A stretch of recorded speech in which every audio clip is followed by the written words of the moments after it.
So here we are, day 5, the final tool or idea that I'm going to share with you. And this one's a biggie. I don't mean in length, thankfully. I mean in the impact that it can have in your present life and in your future life. Now, this is a 5-day series. I also run 6-week training programs, app-based with live sessions. And I do live face-to-face coaching. But it doesn't matter how I'm engaging with my clients. This next exercise is one that I will use every single time because it is that important. It involves breaking us down into our 3 component parts: our past self, our present self, and our future self. Because it doesn't matter if you're a high-performing executive who spends their weekends on the sofa watching Netflix, or you're a shop worker or a factory worker who spends your weekends running Ironmans or marathons. All of those lifestyles are choices, and that's fine if that's the life you choose to lead. However, we remember my finger analogy. If this is our true selves and the life we're leading is not close, it's further away from there, then this gap here is where the stress lies. And this exercise today is going to help us to identify what's lying in this gap. Now, this gap can be caused because you're in a job that you don't like, maybe even hate, or it could be that you're in a relationship that's not serving you. But there's something about your current self that is out of alignment with where your true self should be. Now, I'll give you a couple of examples. So as a child, my father made me go to piano lessons.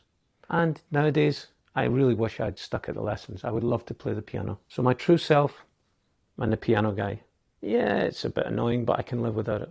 However, when I go back 30 years to my first marriage, when we were so misaligned that I was way over here until such times as we made the changes to our lives. So the further away from our true selves we are, the bigger the stress is. And again, this is the space we're going to look at. So my goal today is to take your past self out of the driving seat and put your future self in charge. And here's how we're going to do it. We're going to follow a 2-stage process. For the first one, I want you to grab a piece of paper or open a file on your computer or your laptop. So we're going to draw a line down the center of this page or this file that you have open. And on the left side, when we think about this area of our lives we want to examine, we're going to write down the things that when they come to our mind, they cause us to feel happy, they bring us joy, raise our energy. And that can be, I love working with people. I'm in a great team who support me.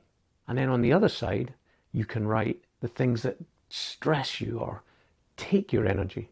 And that can be 2 hours commuting every day or being away from the family on business. That could also go on the left side.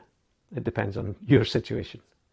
Okay, but continue down this list and everything you can think about, write it on the left side or on the right side. Then once you've got your list, you just sit back and just look at it. Now, it's never going to happen that everything's on the left side. There's always going to be niggly little things on the other side. But if you look at it that way and most things are on the left, that's cool. You can then go to the right side and just look at each point and think, how can I either remove it completely or at least reduce it, find better ways to deal with that. And that will allow you to shift more of your energy onto the left side, which would mean your current life is okay, but we can still make it better. But there's another circumstance. When you look at this list and most of your things are on the right side, then that's an indicator to me that life is happening to you and not for you. If you have a lot of items written on the right side of your list, then I'm pretty sure that we've just identified what is the major factor that's causing stress in your life. So what do we do then when we have this information? Clearly, we can't change everything today or overnight. But what we can do is we can look at it and we can make a conscious decision of what it is and when we want to change. Viktor Frankl, in his book, A Search for Meaning, says that if a man understands his why, he can endure almost any how. So just knowing that even though we can't change it today, we are building a plan and a strategy to move us away from this thing that's causing so much stress in our life. So that brings us to part 2 of my plan. And we spoke about past, present, and future self. Well, what we're going to do then is you've got your list of information and you know the things that you want to change. So I want you to visualize a future version of yourself, your future self, and really go down into the details. Well, where would that person be living? Where would that person be working? What job would they do? What clothes would they wear? How would they stand?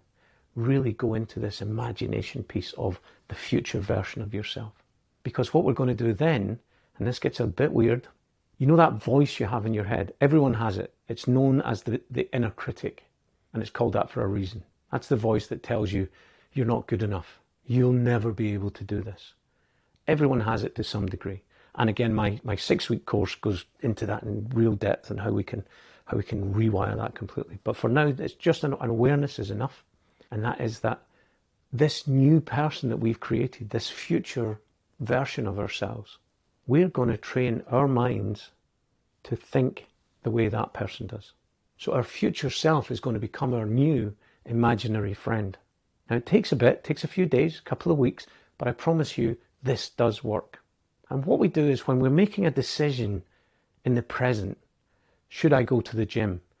Should I read this book? Should I not watch another episode on Netflix? Should I not go to the fridge? What you do now that you've created your new imaginary future friend is you think, what would that version of me say? What would that version of me do or not do? Would they go to the gym and not go to the fridge? And that makes it so much easier to overcome either the procrastination of not doing something or the temptation of doing something that you know doesn't serve you. And as I say, when you visualize your future self, you create them as your best friend, and then you ask their advice. What would you do in my case?